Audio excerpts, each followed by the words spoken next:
वाईट व्यक्ती ही वाईट असते व अशा व्यक्तीबरोबर योग्य व्यवहार होऊ शकत नाही. या जगात अनेक चांगले व प्रामाणिक लोक असताना अप्रामाणिक माणसाबरोबर व्यवहार करणे हा शुद्ध निव्वळ मूर्खपणा आहे. एखाद्याच्या विश्वासार्हतेबद्दल यथाकिंचितही शंका असल्यास त्याच्याबरोबरची चर्चा किंवा व्यवहाराचा सौदा तत्काळ थांबवावा आणि योग्य व्यक्ती किंवा कंपनीचा शोध घेऊन त्यांच्याबरोबर व्यवहार करावा. ज्याप्रमाणे आपण विमानातून उडी मारताना हवाई छत्री उघडेल की नाही अशी शंकासुद्धा मनात आणत नाही, त्याचप्रमाणे ज्यांच्याबरोबर व्यवहार करायचा आहे त्यांच्या प्रामाणिकपणाबद्दल अजिबात संशय नसावा. व्यवहाराच्या सुरुवातीस जर त्यांच्यावर विश्वास नसेल तर ती व्यक्ती कशी विश्वासपात्र होणार? अशा परिस्थितीत त्या व्यक्तीवर विश्वास टाकणेच योग्य नाही. सॉलेमन ब्रदर्स या कंपनीच्या संचालक मंडळावर असताना वॉरनच्या वरील सल्ल्याचा प्रत्यय आला. वॉरनच्या सल्ल्याविरुद्ध जाऊन या कंपनीचे गुंतवणूक करणारे अधिकारी रॉबर्ट मॅक्सवेल या मध्यम विश्वातील प्रस्थ असलेल्या व्यक्तीबरोबर व्यवहार करीत होते. रॉबर्ट मॅक्सवेलची आर्थिक परिस्थिती डबघाईची होती व बऱ्याचदा त्यांचे चेक वटत नसत. काही काळानंतर मॅक्सवेलच्या अकाली निधनानंतर सॉलेमन कंपनीस त्यांच्या पैशाची वसूल करण्यासाठी खूप प्रयत्न करावे लागले. या कंपनीत एक साधा सरळ नियम आहे: अप्रामाणिक लोकांपेक्षा प्रामाणिक लोकांची कार्यतत्परता नक्कीच चांगली असते. या दोन्हीमध्ये गल्लत होऊ देऊ नये. वैयक्तिक संपत्तीची निर्मिती ही वेगवेगळ्या 50 कंपन्यांमध्ये भांडवल गुंतवणूक करून होत नाही असे दृष्टीत पडते. ज्या कोणी एखादा उत्तम बिझनेस शोधला त्यालाच असे धनवान होता येते. अमेरिकेतील अति धनाढ्य कुटुंबाच्या उदाहरणावरून असे आढळते की यातील प्रत्येकाने एक आगळावेगळा व्यवसाय निवडला व तो खूप वाढवला. हर्स्ट या कुटुंबाने प्रकाशन क्षेत्रात, वॉल्टन यांनी किरकोळ विक्री व्यवसायात, रिंगले यांनी च्युइंग गम व्यवसाय, तर मार्स यांनी गोळ्या आणि चॉकलेट यातून, गेट्स यांनी संगणक प्रणालीतून, तर कुर्स व बुश कुटुंबाने बियरच्या व्यवसायातून धननिर्मिती केली. अशी अनेक उदाहरणे आहेत. अपवादात्मक सुद्धा एखाद्याने अन्य कोणत्या व्यवसायात हात घातल्यास त्याला नुकसानच सोसावे लागले आहे. कोका कोला कंपनीने सिनेमा क्षेत्रात पाऊल ठेवल्यावर त्यांनाही नुकसानीस सामोरे जावे लागले. आर्थिकदृष्ट्या व्यवसाय उत्तम होण्याची गमके काय आहेत याचे रहस्य वॉरनने समजून घेतले आहे. यातच त्यांच्या यशाची किल्ली आहे. स्पर्धात्मक व्यवसायात दीर्घकाळ टिकणारा व ग्राहकांच्या मनात ठसणारा व्यवसायच यशस्वी होतो, हेच ते रहस्य. ग्राहकाच्या दृष्टीने च्युइंगम म्हणजे रिंगले, सवलतीच्या दरात वस्तू मिळवण्याचे ठिकाण म्हणजे वॉलमार्ट आणि थंड बियर म्हणजे कुर्स किंवा बडवायझर असे समीकरण होते. अशा उच्च स्थानावर असलेली वस्तू किंवा कंपनी आर्थिक शक्ती होऊ शकते. फक्त नजीकच्या काळाकडे किंवा फायद्याकडेच लक्ष दिल्यास शेअर बाजारात अशा कंपनीची पत काही वेळेस कमी होते. अशाच वेळेस वॉरन शेअर बाजारात उतरतात व कमी किमतीत उपलब्ध असलेले शेअर्स घेतात. बर्कशायर हॅथवे या वॉरनच्या कंपनीने असे व्यवसाय अंगीकारले आहेत आणि त्यातील बहुतांश व्यवसायाकडे शेअर बाजाराचे पुरेसे लक्ष नव्हते, तेव्हा ते विकत घेऊन नंतर ते नावारूपास व उत्तम आर्थिक स्थितीत आणले आहेत. एखादा करार किंवा सौदा मान्य केल्यावर त्यातून माघार घेणे अशक्य असते. त्यामुळे करारनाम्यावर सही करण्यापूर्वी पूर्ण विचार करावा. एखाद्या करारनाम्यावर सही केल्यावर तो सौदा पक्का आहे हे वॉरन यांना मान्य आहे.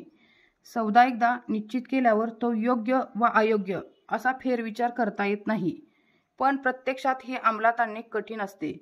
सौदा पूर्ण करण्याच्या अतिउत्सुकतेपोटी तो योग्य की अयोग्य याचा सारासार विचार काही वेळेस बाजूला पडतो. करारावर सही करण्यापूर्वी त्यात नंतर काही अडचणी येऊ शकतील याचा पूर्ण विचार करा, कारण तशा अडचणी येण्याची संभावना खूपच असते. आपला उद्देश कितीही चांगला असला तरी त्यातून वाटचाल करताना काही अनपेक्षित प्रश्न उभे राहू शकतात. पूर्ण विचार सर्व बाजूंनी करून निर्णय घेतला तर प्रश्न उभे राहणार नाहीत व आपण या संकटात का उडी घेतली असा विचार करावा लागणार नाही. रोज ब्लॅम्किन या 89 वर्षाच्या स्त्रीकडून तिचा ओमाहामधील नेब्रास्का फर्निचर मार्ट हा व्यवसाय खरेदी करताना केलेल्या करारात तिने पुढे जाऊन वॉरनशी स्पर्धा करू नये असे कलम नव्हते. ज्या पद्धतीने वॉरन व्यवसाय चालवित होते ते मान्य न झाल्यामुळे रोज ब्लमकिन यांना नेब्रास्का फर्निचर मार्टच्या समोरच स्वतःचा नवीन व्यवसाय सुरू करून प्रचंड स्पर्धा उत्पन्न केली. नेब्रास्काचा व्यवसाय मंदावल्यामुळे रोज ब्लॅम्किनची नवी कंपनी $50 लाख इतकी घसघशीत रक्कम मोजून विकली घेतली. यावेळच्या करारात मात्र ब्लमकिन यांनी स्पर्धा न करण्याचे कलम होते व पुढे गेल्यावर ते योग्यच होते याचा प्रत्यय आला, कारण वयाच्या 103 वर्षापर्यंत रोज ब्लमकिन कार्यरत होत्या. एखाद्या संकटातून बाहेर पडण्यात जे कष्ट पडतात त्यापेक्षा संकटात न सापडणे सोपे असते. कायद्याचा भंग करून झटपट पैसे कमावण्याच्या मोहात पडल्यावर जर कोणी पकडला गेला तर त्याच्या परिणामांना सामोरे जाण्यापेक्षा कायदा मोडण्यास प्रवृत्त न होणे सोपे असते. जर अडचणीत सापडायचे नसेल तर योग्य वेळी योग्य गोष्टी करा. कायद्याच्या कचाट्यातून बाहेर पडण्यास आपणास खूप पैसे खर्च करावे लागतात. वकिलाची भरपूर फी द्यावी लागते. इतके करून कदाचित शिक्षाही भोगावी लागते. सॉलमन ब्रदर्स या वॉल स्ट्रीटवरील कंपनीमध्ये गुंतवलेले $70 कोटी जेव्हा जवळजवळ पाण्यात गेले तेव्हा वॉरेन यांना याचा प्रत्यय आला. त्या कंपनीच्या एका विक्रेत्याने बॉन्ड विक्रीमध्ये काही गैरप्रकार केल्यामुळे फेडरल रिझर्व्ह बँक ती कंपनी जवळजवळ बंद करण्याच्या बेतात होती. यातून बाहेर पडण्यास काय खटाटोप करावा लागला. त्या कंपनीतील अनेक कर्मचाऱ्यांच्या नोकऱ्या गेल्या, अनेक विक्रेत्यांना व्यवसाय बंद करावा लागला आणि कंपनीचे अध्यक्ष व प्रमुख अधिकारी यांनाही पदावरून पायउतार व्हावे लागले. कायद्याविषयीच्या सल्ल्यासाठी लक्षावधी डॉलर्स खर्च करावे लागले, खूप दंड भरावा लागला, अनेक खटले लढावे लागले आणि व्यवसायाचे खूप नुकसान झाले. हे सर्व टाळण्यासाठी सुरुवातीपासूनच अशा संकटापासून दूर राहणे फार सोपे आणि फायद्याचे ठरले असते.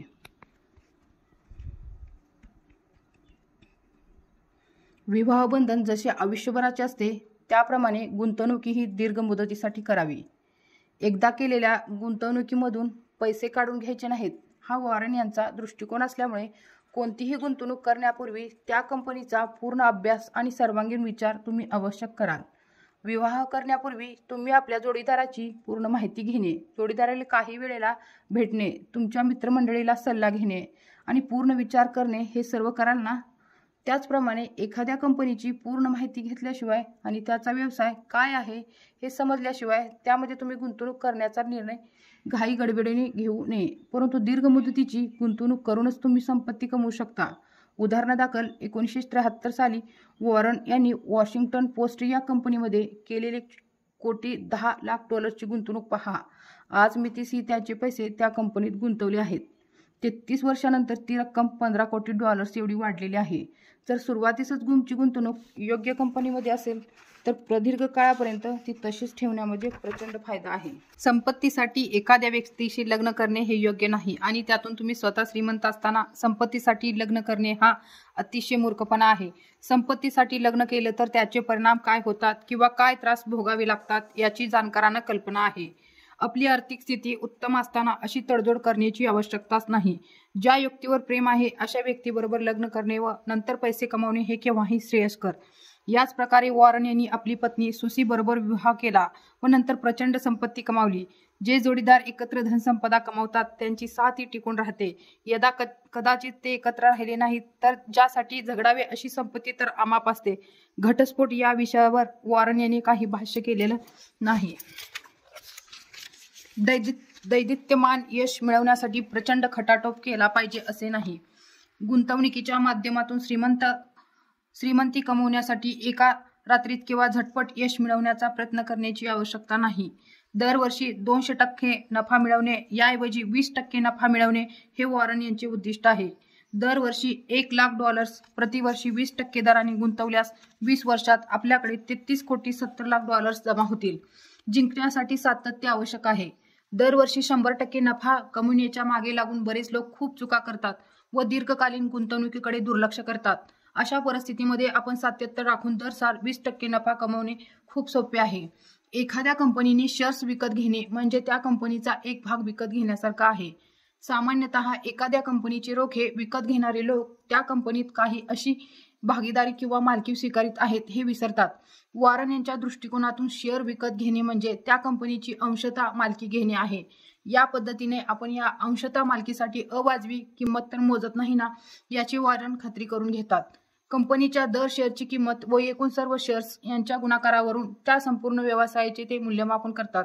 संपूर्ण व्यवसाय म्हणजे ती कंपनी विकत घेण्यास ही गुणाकाराने मिळालेली किंमत योग्य वाटल्यासच ते काही शेअर्स खरेदी करतात. सर्व शेअरची एकत्रित किंमत अवाजवी वाटल्यास एका शेअरची किंमत ही अवाजवी आहे असे वॉरेन समजतात. शेअर बाजार जेव्हा तेजीमध्ये असतो तेव्हा हेच धोरण त्यांना सट्टे बाजारापासून दूर ठेवते. शेअर बाजारात लोकांचे लाडके व पसंतीचे शेअर्स ज्या किमतीत विकले जातात त्या किमतीनुसार संपूर्ण कंपनी विकत घेणे योग्य ठरत नाही, म्हणजेच हे शेअर्स निराकडन चढ्या भावाने विकले जातात. एखाद्या गटाशी चर्चा करण्यापेक्षा मी आरशात पाहून स्वतःबरोबरच विचार विनिमय करतो. वॉरन यांचे विचार सर्वसामान्यांच्या विचारापेक्षा वेगळे असतात. त्यामुळे आपल्या कल्पनांना पुष्टी मिळवण्यासाठी ते कोणावरही अवलंबून राहत नाहीत. गुंतवणुकीमधून मोठी कमाई करण्यासाठी तुम्ही स्वतंत्ररित्या वेगळा विचार करायला पाहिजे. असा विचार करणारी व्यक्ती स्वतःवर पूर्ण अवलंबून राहणारी असावी लागते. गुंतवणूक करार म्हणून आयुष्य काढीत असताना अगदी सुरुवातीपासून वॉरन हे स्वतंत्र विचारसरणीचे होते. वॉल स्ट्रीट या शेअर बाजाराचा पगडा आपल्यावर नको म्हणून त्यांनी न्यूयॉर्क ऐवजी ओमामा येथे राहणे पसंत केले. Berkshire Hathaway, American Express, Washington Post, general foods, RJR tobacco, Geico, Washington public power system अशा अनेक कंपन्यांचे रोखे जेव्हा इतर फारसे कोणी घेत नाहीत तेव्हा त्यांनी ते विकत घेतले. ज्या बॉन्ड्सना अजिबात कोणी विचारत नव्हते असे बॉन्ड्स पण त्यांनी खरेदी केले. यातील काही गुंतवणुकी अद्याप तशाच आहेत व काहीची त्यांनी परत दीर्घ कालांतराने विक्री केली. यातील प्रत्येक गुंतवणुकीतून व विक्रीतून त्यांनी अमाप संपत्ती मिळवली. या गुंतवणुकी करण्यापूर्वी जर त्यांनी शेअर बाजारातील लोकांचा सल्ला घेतला असता तर त्यांना या निर्णयापासून परावृत्त व्हावे लागले असते व कमाईची ही संधी गमावावी लागली असती. $50,000 कोटी एवढ्या प्रचंड उलाढालीच्या शेअर बाजारातील अमेरिकेमध्ये जर मी नफा कमवू शकत नसेन तर काही हजार मैलावरील परदेशी ठिकाणी जाऊन मी कमाई करण्याचे कौशल्य दाखवीन. या म्हणण्यात काही अर्थ नाही. परदेशी जाऊन गुंतवणूक करण्यासंबंधीचे वरील विचार वॉरन यांचे असले तरी त्यानंतर 10 वर्षांनी त्यांनी परदेशात पण गुंतवणूक केली. 2003 साली पेट्रो चायना या तेलाचा व्यवसाय करणाऱ्या कंपनीत त्यांनी $50 कोटी गुंतवले. या कंपनीची 90% मालकी चीन सरकारकडे आहे. चीन सरकार व स्वतः वॉरन या दोघांकडे या कंपनीचे नियंत्रण आहे असे विनोदाने वॉरन म्हणत असत. पेट्रो चायना ही जगातील उत्तम नफा कमावणारी 4थ्या क्रमांकाची कंपनी आहे. या कंपनीचे तेलाचे उत्पादन अमेरिकेतील एक्सॉन इतकेच आहे. अमेरिकन कंपनीच्या किमतीपेक्षा 1/3 एवढाच रकमेत वॉरन यांनी पेट्रो चायनाची सुमारे 10% समभाग विकत घेतले. वॉरन यांनी खरेदी केल्यानंतर त्या कंपनीचे समभाग आज मितीस 400% जास्त किमतीस मिळतात. वॉरन यांच्या गुंतवणूक कौशल्याचे हे उत्तम उदाहरण आहे. तुम्ही अशा व्यवसायात गुंतवणूक करा की जो एखाद्या मूर्ख माणूसही चालू शकेल आणि कारण कदाचित कालांतराने एखादा मूर्खच कंपनीच्या प्रमुखपदी असेल. काही व्यवसायामध्ये पैसे कमवायची उत्तम क्षमता असते व काही व्यवसायात अशी क्षमता कमी असते. गुंतवणुकीसाठी पहिल्या प्रकारचा व्यवसाय श्रेयस्कर असतो कारण त्यात नुकसान होण्याची धास्ती नसते. कोका-कोला, बडवायझर, वॉलमार्ट, हार्वी, रिंगलिन, H&R ब्लॉक अशा प्रकारच्याच कंपन्यांच्या शेअर्समध्ये वॉरन यांनी गुंतवणूक केली. अशा कंपन्यांचे उच्च पदस्थ त्यांच्या व्यवसायाचे नुकसान करू शकत नाही. कंपनीच्या प्रमुखपदी एखादा मूर्ख जरी असला तरी त्याचा व्यवसाय चांगला चालेल व तुम्हास योग्य परतावा मिळेल याची तुम्हाला खात्री असते. परंतु खरंच जर एखाद्या कंपनीच्या प्रमुखपदी निर्बुद्ध माणूस असेल तर अशा कंपनीमध्ये आपण गुंतवणूक करू नये. प्रत्येक गुंतवणुकीमध्ये आपल्याकडील सर्व संपत्तीच्या किमान 10% रक्कम ठेवण्याची आपल्याकडे धाडस व खात्री असावी. काय होणार आहे हे माहीत असेल तर त्याची आपल्याला खात्री असते, पण काय व्हावे असे वाटते त्यावर विश्वास असतो. गुंतवणुकीमधून नफा कमवण्यासाठी आपण योग्य तेच करीत आहोत याची खात्री असावी लागते. जेव्हा गुंतवलेली रक्कम खूप मोठ्या प्रमाणात असते तेव्हाच वॉरन यांच्याप्रमाणे उच्च प्रतीची खात्री बाळगता येते. अशा वेळी गुंतवणूक करण्यापूर्वी परिस्थितीवर संपूर्ण लक्ष केंद्रित करणे व सर्वांगीण अभ्यास व तयारी करणे अशी वृत्ती तयार होते. पण फक्त आशावादी राहून गुंतवणूक केल्यास त्या तुमच्या प्रार्थनेस काही अर्थ नाही. चांगली सांपत्तिक स्थिती काही वेळेस तुम्हाला विशिष्ट वातावरणात घेऊन जाते, परंतु त्यामुळे तुम्हाला किती लोकांचे प्रेम लाभते किंवा तुमची प्रकृती शारीरिक व आर्थिक कशी आहे यात काही बदल होत नाही. आपल्याकडे प्रचंड प्रमाणात संपत्ती असेल तरी आयुष्यात काही अडचणी व कष्ट प्राप्त होतात. आपल्याला गडगंज संपत्ती वारसा हक्काने मिळणार आहे माहीत असल्याने मुले बाळे काम करीत नाहीत. त्यामुळे स्वकमाई करून जो स्वाभिमान उत्पन्न होतो तो त्यांच्यात येत नाही. परिणामी मुलांच्या स्वभावात कटुता उत्पन्न होते व आपल्या वाटेची संपत्ती कधी मिळणार याचीच ते वाट पाहत राहतात. तुमच्याकडे अमाप संपत्ती असेल तर अवतीभोवती कुश मस्करे जमा होतात व आपल्या मोठेपणाविषयी भ्रामक कल्पना करून देतात, ज्या योगे इतरांच्या दृष्टिकोनातून तुम्ही उतरता. अशा परिस्थितीत तुम्ही आपल्या संपत्तीचे रक्षण करण्यात मग्न राहता व त्या पैशाचा योग्य विनियोग करीत नाही. आपले नोकर चाकर, वकील, हिशोब व आर्थिक व्यवहार पाहणारे यांना तुमच्या पैशामध्ये रस असतो व त्यांचे उद्दिष्ट साध्य होणार नाही हे पाहण्यातच तुमचा सर्व वेळ जातो. वॉरन यांची अशी धारणा आहे की जे लोक वारसा हक्काने संपत्ती मिळवतात ते आयुष्यात काहीच करीत नाहीत व अशा प्रकारचे अनेक धनवान जर उच्च भूवर्गात असतील तर ते सामाजिक दृष्टीने पण योग्य नाही. समाजामध्ये लोकांनी आपल्याला योग्य ते अनुसार आर्थिक कमाई केली असेल तरच देशाची प्रगती होते. ज्या समाजातून आपण संपत्तीची निर्मिती केली त्याचे ऋण फेडण्यासाठी वॉरन यांनी $320 कोटी देणग्या दानधर्म स्वरूपात दिल्या. समाज ऋण फेडण्याचा हा उत्तम विचार सर्वच धनिकांनी मनाशी बाळगला पाहिजे. व्यवसाय. ज्या गोष्टीची सतत भरभराट होणार नाही ती संपुष्टात येणारच. एखाद्या शेअरची किंमत तेजीने वाढत असल्यास आर्थिक समीकरणे बदलतात, तशी वाढ होत राहणार नाही. त्या शेअरची किंमत सतत वाढतच राहील असे वाटत असताना त्या कंपनीची प्रगती लोकांच्या उच्च अपेक्षानुसार झाली नाही तर शेअरची किंमत एका ठिकाणी स्थिर होईल व कालांतराने झपाट्याने खाली येईल. आज जे व्यवसाय उत्तम चालत आहेत ते काही काळानंतर तितके चांगले चालणार नाहीत. परिस्थितीमध्ये निश्चितच बदल होतो, फक्त त्यात किती काळ लागेल याचा अंदाज नसतो. बग्गीचे चाबूक, व्हिडिओ प्लेअर, टायपरायटरची विक्री किंवा दुरुस्ती हे एका काळी तेजीत असलेले व्यवसाय होते. आता या गोष्टी इत्याद जमा झाल्या आहेत व त्या व्यवसायात काहीच प्राप्ती नाही. गोष्टी अशा सतत बदलतात व आपल्यालाही परिस्थितीवर कायम लक्ष ठेवावे लागते व आगामी बदलाची चाहूल घ्यावी लागते. आपण गुंतवणूक केलेल्या व्यवसायामध्ये मंदी आल्याचे किंवा ते बंद झाल्याचा अनुभवही वॉरन यांनी घेतला आहे. ब्लू चिप्स, स्टॅम्प्स आणि वर्ड बुक इन्सायक्लोपीडिया ही याची 2 उदाहरणे आहेत. व्यवसायाच्या स्वरूपात सतत बदल होत असल्याने हे अनिवार्य होते व अशा परिस्थितीत एका कंपन्यांना नफा कमवता येत नाही. अलौकिक बुद्धिमान व्यक्तीसही प्रसंगी आगामी काळाची पावले ओळखता येत नाहीत.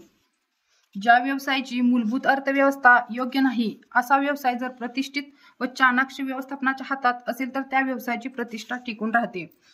मूलभूत अर्थव्यवस्था योग्य असलेले उच्च प्रतीचे व्यवसाय कठीण परिस्थितीवरही मात करतात. सामान्य प्रतीचे व मूलभूत अर्थव्यवस्था अयोग्य असलेले व्यवसाय मात्र चाणक्ष व्यवस्थापनासही टिकून ठेवता येत नाहीत.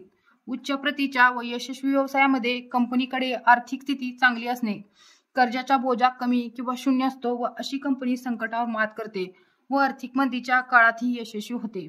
साधारण प्रतीच्या व्यवसायाकडे नेहमीच आर्थिक चंचल असते. ते कर्जबाजारी असतात. देणी भागवण्यात त्यांची तारांबळ उडते व ते अधिकाधिक संकटात सापडतात. व्यवस्थापन कितीही बुद्धिमान असले तरी मुळातच जर आर्थिक घडी चांगली नसेल तर असे व्यवसाय चांगला नफा कमवू शकत नाहीत. हिशोब ही व्यवसायाची भाषा आहे. एखादा व्यवसाय कसा चालला हे सांगण्याच्या अनेक पद्धती आहेत, पण सरतेशेवटी आपण हिशोब किंवा पैशाच्या भाषेपाशी येऊन थांबतो. वॉरन यांच्याशी व्यावसायिक संबंध असलेल्या एका व्यक्तीच्या मुलीने आपण कॉलेजमध्ये कोणता अभ्यासक्रम घ्यावा याचा सल्ला विचारला असताना त्यांनी सांगितले की लेखा अभ्यास अर्थातच अकाउंटिंग शिकावे, कारण तीच व्यवसायाची भाषा आहे. एखाद्या कंपनीचा ताळेबंद बॅलन्स शीट समजण्यासाठी त्यातील आकडे व त्याची पद्धत समजणे आवश्यक आहे. हे समजण्यासाठी लेखा अभ्यास आवश्यक आहे. खेळाचे स्कोअर कार्ड कसे लिहायचे हे माहीत नसेल तर आपण स्कोअर मांडू शकत नाही. म्हणजे पर्यायाने कोण जिंकत आहे व कोण हारत आहे हे आपण सांगू शकणार नाही. संजीवनी दिलेले व्यवसायिक क्वचितच तग धरतात. या जगात आर्थिक गणिते बेताचीच असलेले व्यवसाय माफक किमतीत उपलब्ध आहेत. चांगले व्यवसाय व योग्य किंमत यांच्या शोधात वॉरन असतात आणि त्यापुढची पायरी म्हणजे उत्तम व्यवसाय व माफक किंमत असा व्यवहार शोधणे, पण अशा संधी शोधणे अवघड असते. ज्या व्यवसायात उत्पन्न व नफा मर्यादित आहे असा व्यवसाय अगदी कमी किमतीत घेतला तर तो व्यवहार फायद्याचा ठरत नाही. बाजारातील शेअर्सचे मूल्य बदलले तरी त्या व्यवसायाचे आर्थिक गणित बदलत नाही. जो व्यवसाय चांगला आहे तो चांगलाच राहील व त्याच्या उलट जो व्यवसाय मुळातच किफायतशीर नाही तो चांगला ठरणारच नाही. ज्या व्यवसायात मर्यादा आहेत त्यातून उच्च प्रतीचा व्यवसाय निर्माण होऊ शकत नाही. फक्त परिकथेतच बेडकाचे रूपांतर राजपुत्रामध्ये होते. कित्येक प्रमुख कार्यकारी अधिकाऱ्यांना असे वाटते की व्यवसायाचे पुनरुज्जीवन करण्याची जादूची छडी त्यांच्याकडे आहे, पण त्यांनी हाताळलेले 95% व्यवसाय अयशस्वीच राहतात व ज्या 5% व्यवसायाची भरभराट होते ते मुळातच चांगले असतात. मुळातच जो व्यवसाय फायदेशीर नाही तो कितीही कमी किमतीत मिळाला तरी व्यवस्थापन कौशल्य व अर्थसंपदा याचा उपयोग चांगला व्यवसाय व योग्य किंमत यात जास्त परिणामकारक असतो. आर्थिक गणित योग्य नसलेला काही व्यवसायाचा अनुभव घेतल्यावर त्यापासून दूर राहणेच वॉरन यांनी पसंत केले. जर कंपनीचा व्यवसाय चांगला चालत असेल तर त्या पाठोपाठ कंपनीच्या शेअरची किंमत ही चांगली असते. कंपनीचा व्यवसाय व नफा जर सातत्याने व दीर्घकाळ चांगला असेल तर परिणाम सदृश्य भाग म्हणून शेअरची किंमत ही वाढते व त्यातून कंपनीची मूल्यवृद्धी निदर्शनात येते. हे शेअर बाजारातील अंगभूत तत्व आहे व यावरच वॉरन विसंबून असतात. त्याचप्रमाणे जर कंपनीचा व्यवसाय व नफा प्रदीर्घ काळ समाधानकारक नसेल तर शेअरची किंमत कमी होते व कंपनीच्या मूल्यात घट होते. कंपनीच्या दीर्घकालीन मूल्यावरून कंपनीची परिस्थिती चांगली आहे की वाईट हे समजते. इंटरनेटच्या क्षेत्रातील व्यवसाय करणाऱ्या कंपनीच्या शेअरच्या किमती शेअर बाजारात तेजी असताना गगनाला भिडल्या होत्या, पण कालांतराने या कंपन्यांची अर्थप्राप्ती व नफा यात घट होत गेल्यावर शेअरची किंमत ही गडगडली. यास अनुसरून जेव्हा शेअर बाजारात मंदी असते तेव्हा चांगल्या कंपनीच्या शेअरची किंमत ही कमी होते, परंतु व्यवसाय वृद्धी करण्याची या कंपन्यांची क्षमता लक्षात येताच किंमत परत वर जाते. एखाद्या कंपनीच्या शेअरची किंमत कमी होत असेल तर त्या कंपनीचा व्यवसाय मूलभूतरित्या चांगला आहे की नाही याची खात्री करून घ्या. जर व्यवसायाच्या चांगलेपणाची खात्री असेल व प्रत्यक्षातही कमाईमध्ये वाढ होत असेल तर कालांतराने शेअरची किंमत ही वधारेल. शेअरच्या किमतीत वाढ होण्यासाठी कंपनीचा व्यवसाय चांगला चालणे अत्यावश्यक आहे आणि त्यासाठी मुळातच कंपनीचा व्यवसाय उत्कृष्ट दर्जाचा असणे जरुरी आहे. The Washington post company, cocoa Cola, Disney, American express, general foods, Wells Fargo, इंटरप्लब आणि जिको अशा नामवंत कंपन्यांचे शेअर्स जेव्हा वॉरन यांनी विकत घेतले तेव्हा या कंपनीच्या व्यवसाय वृद्धीची व नफा कमवण्याची क्षमता चांगली होती. परंतु कंपनीतील अडचणी ज्यांचे कंपनीने लगेच निराकरण केले अशा प्रसंगी किंवा उद्योगातील व शेअर बाजारातील मंदी या कारणाने शेअरची किंमत काही काळासाठीच घसरली होती. यातील प्रत्येक कंपनीचे दीर्घकालीन अर्थशास्त्र उत्तम असल्याने शेअरच्या किमतीत भरपूर प्रमाणात वाढ झाली.